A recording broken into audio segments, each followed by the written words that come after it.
வணக்கம். வணக்கம். ரொம்ப நாளாச்சு உங்கள பார்த்து. நானும் மாச கணக்குல ஆச்சு பேட்டி. பக்தி கடல்ல முதல் வீடியோ உங்களுடைய வீடியோ. ஓ. முருகப்பெருமாள் அதிசய மனிதர். பக்தி உலகத்துல? பக்தி உலகத்திலேயும் நம்ம போடலாம். ஓகே. அதுல நீங்க எல்லாருக்கும் தெரிஞ்ச ஒரு மனிதர். பக்தி கடல்ல உள்ள நேயர்களுக்கு சேனல் ஆரம்பிச்சிருக்கீங்க. அதுலயே புது சேனல், புது வாசகர்கள், புது பார்வையாளர்கள். அவங்களுக்காக உங்ககிட்ட வந்து ஃபர்ஸ்ட் ஒரு 2 சேனலையும் சொன்னா 2 சேனல் பாப்பாங்க அதுக்காக. ஆமா, கண்டிப்பாக.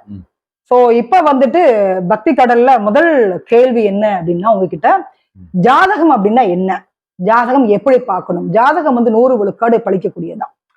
ஜாதகம் அப்படி இல்லாம இன்னைக்கு வாழ்க்கையில யாருமே ஒரு நல்லது கெட்டது பார்க்காம இருக்காம யாருமே இல்லை.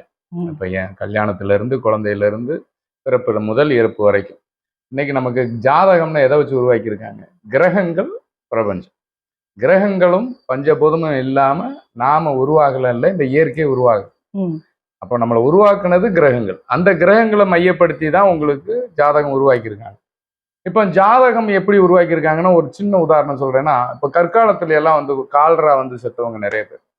பெரிய அம்மை, சின்ன அம்மை, வெள்ளைக்காரங்க காலத்திலே ஸ்மால் பாக்ஸ்னா பயந்துருவாங்கன்னு சொல்லுவாங்க. அப்போ அதுக்கு மெடிசன் கிடையாது. ஆனா இன்னைக்கு மெடிசன் இருக்கு. அப்போ ஜாதகம் எதுக்கு உருவாக்கியிருப்பாங்க அப்படின்னா, என்ன நடக்குது, உனக்கு என்ன இருக்குதுன்னு சொல்றதுக்கா இருக்காது.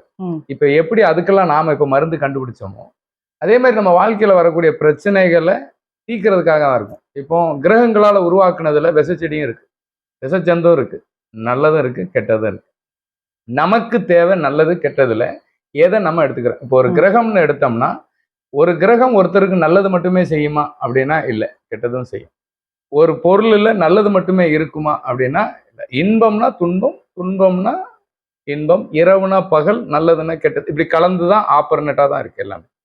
அப்போ இந்த கிரகத்தினுடைய தாக்கம் உனக்கு நல்லதை தருமா அல்லது கெட்டதை தருமா? அந்த கெட்டதை தர்றதுக்கு பரிகாரமா இருக்காது. இப்போ நம்ம உடம்புல ஒரு சத்து கம்மின்னா அதுக்கு தகுந்த உணவு எடுத்துக்கிறோம். அதே மாதிரி ஒரு கிரகத்தினுடைய பாதிப்பு நமக்கு வருதுன்னா அந்த கிரகத்தை தாக்க சொல்லுவாங்க. இந்த கிரகத்தை விட இந்த கிரகம் இந்த இடத்துல வலிமையானதுன்னா, அப்போ ஒரு கிரகத்தின் பார்வை வருது. இப்ப சனின்னு சொன்னா நேரா நின்று எரிச்சிருவாரும்பாங்க. ஹீட்டு. இப்போ இரும்பு எதுல உருகும்? சனினா இரும்பு, அது இரும்புனா ஹீட்டுல உருகும். இப்போ முருங்கை மரம் எடுத்துக்கிட்டீங்கன்னா அதுல அயன் இருக்கும். அயன்ல என்ன உடைச்சா முருங்கை மரம் உடைஞ்சிருது. அப்போ அயன் நெருப்புல உருகும். அப்போ சனியினுடைய யாருக்கெல்லாம் சனி 7.5 சனி, ஜென்ம சனி நடக்குதுன்னா அவங்களுடைய நெகட்டிவ் என்ன ஆயிடுதுன்னா மந்தமாயிடுறாங்க, பாடி ஹீட் ஆகி சோம்பேறித்தனத்தை கொடுத்துருது. சனி உழைச்சா விட்டுருவாரு அப்படின்னு சொல்லுவான். அப்படின்னா நம்ம உழைக்கும் போது ஆக்டிவேட் ஆகும். அப்போ சனியினுடைய நெகட்டிவ் ஹீட்டு இதான். முருங்கை மரத்துல அயன் சத்துனா கீரையில அதனுடைய நெகட்டிவ் ஹீட்டு. எந்த அளவுக்கு முருங்கைக்கீரை எடுத்துக்கிறீங்களோ அந்த அளவுக்கு சின்ன வெங்காயம், சீரகம், பெருஞ்சீரகம் இதெல்லாம் சேர்ப்பாங்க. காரணம் நெகட்டிவை போக்குறதுக்கு. அது மாதிரி சனிக்கு ஆப்போசிட். அப்போ நம்ம உடம்புல ஹீட் அதிகமாச்சுன்னா நீர்த்தன்மை குறையும். அப்போ சந்திரனுடைய தளத்து.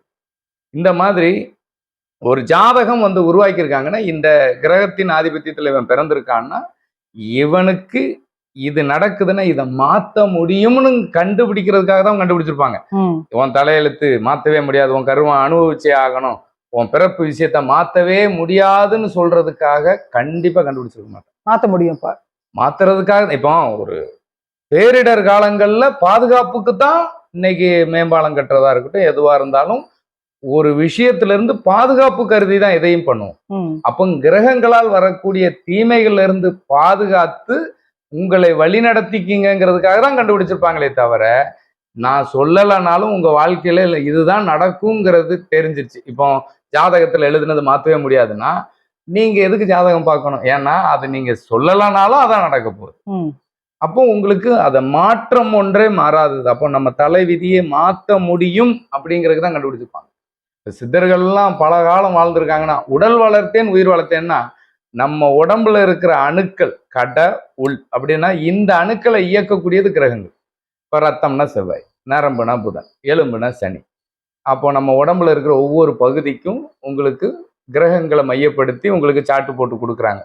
உறவுகளாகவும் உறுப்புகளாகவும் அப்போ எந்த கிரகத்தினுடைய ஆதிபத்தியம் அது நெகட்டிவா இருக்கா பாசிட்டிவா இருக்கான்னு கண்டுபிடிச்சு அதற்கு தகுந்த இப்போ எல்லா மன்னர்களும் கோயில் கட்டியிருக்காங்க. சேர மன்னன், சோழ மன்னன், பாண்டிய மன்னன், அந்தந்த மன்னர்கள் வீடு கட்டினா மக்களுக்கு வீடு கட்டி கொடுத்தாங்களோ இல்லையோ, ஆனா எல்லா கிரகங்களின் கதிர்வீச்சு விழுகிற இடத்துல சிவபெருமானை வச்சு சந்திரனுடைய ஸ்தலம், புதன் எல்லா கோயில்லையும் சூரியன் சிவனை மையப்படுத்தினா சூரியனை சுத்தி எல்லா கோயிலும் சுத்தி வர்றதுனால எல்லா கோயில்கள்லயும் சிவனை வச்சு அந்தந்த இது சந்திர பகவான், அதே சிவபெருமான் தான் இருப்பாரு. இது புத பகவான், இது செவ்வாய் பகவான் அப்படின்னு சிவன் கோயில் தான் இருக்கும்.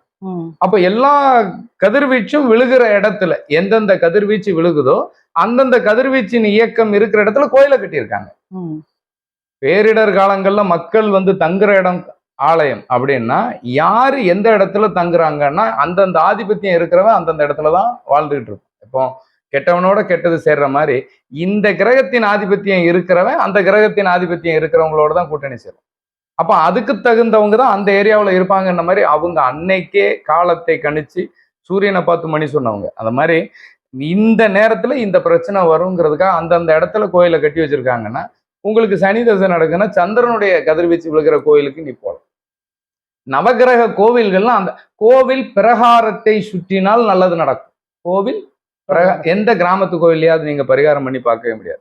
கோவில் பிரகாரத்தை சுற்றினால் நல்லது நடக்கும். கோவிலில் பரிகாரம் செய்தால் நல்லது இல்லை. பிரகாரம் வேற, பரிகாரம் வேற. அந்த காலத்துல பரிகாரத்துக்கு வெறும் வேட்டி துண்டு வாங்கினாங்க. இன்னைக்கு எழுதும் போதே நெய் தான் ஃபர்ஸ்ட் லிஸ்ட். ஏன்னா உன்னுடைய அறியாமை, உன்னுடைய தேவை என்னுடைய தேவையை நிவர்த்தி பண்றதுக்காக இருக்கு. அதாவது எனக்கு தெரிஞ்சு நான் ஒருத்தட்ட பேசும்போது அவர்லாம் சொல்றாரு, இன்னைக்கு டாக்டர் கிட்ட எவ்வளவோ பேர் இப்ப காப்பாற்றுவா முடியுது, அவங்க கிட்ட காசு கொடுத்தவங்களா என்ன கேட்டிருக்காங்க. ஏதோ ஜோசியக்காரன் பொழப்ப நடத்துறான். இது பொழப்பு இல்லை. ஜோதிடம் என்பது கலை. ஆய கலைகள்ல இந்த கிரகங்களின் நகர்வுகளை மையப்படுத்தி வாழ்க்கையின் நகர்வுகளை சொல்லக்கூடிய ஒரு விஷயம். அப்போ இதை சரியா மையப்படுத்தி இந்த கிரகத்துக்கு நீ இந்த இடத்துக்கு போ. அதுக்கு தான் அந்தந்த மண்ணு எந்த இடத்துல நம்ம வாழ்ந்தோமோ அந்த கோவில்ல இப்போ இதுக்கு தான் அந்த சேர மண்டலம், சோழ மண்டலம், பாண்டிய மண்டலம். அப்ப எந்த மண்டலத்துல நம்ம பிறந்தோமோ அந்த மண்டலத்தில் உள்ள நவகிரக கோவில்கள் உள்ள எந்த திசை நடக்குதோ அந்த திசையினுடைய ஆப்போசிட்டுக்கு போய் அந்த கிரகத்தின் கதிர்வீச்சை நம்ம வாங்கினோம்னா நம்ம வாழ்க்கை மாறும்.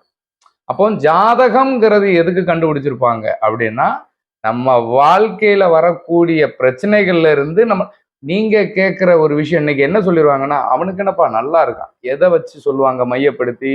பணம் இருக்கா? இப்போ பொள்ளாச்சியில தென்னை மரம் ஃபேமஸ்.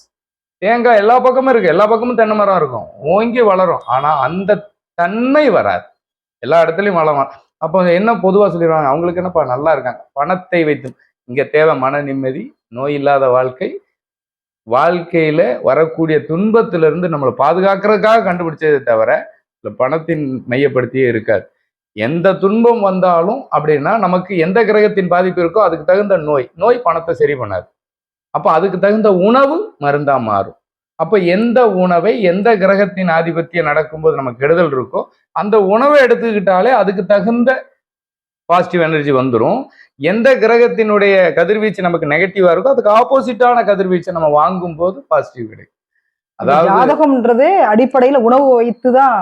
ஜாதகம்ங்கிறது மனிதனுடைய வாழ்க்கையில நோய் நொடி இல்லாம வாழ்றதுக்கும் பிரச்சனைகள்ல இருந்து அவனை வந்து காக்குறதுக்கும் கண்டுபிடிச்சதாத்தான் இருக்குமே தவிர நீங்க சொல்ற மாதிரி விதிச்சதுதான் நடக்கும், விதைச்சதுதான் முளைக்கும் அப்படின்னா இங்க யாரும் ஜாதகம் பார்க்க வேண்டியது இல்லை. நல்லது கெட்டதுன்னு பிரிச்சு பார்க்க வேண்டிய அவசியமே கிடையாது.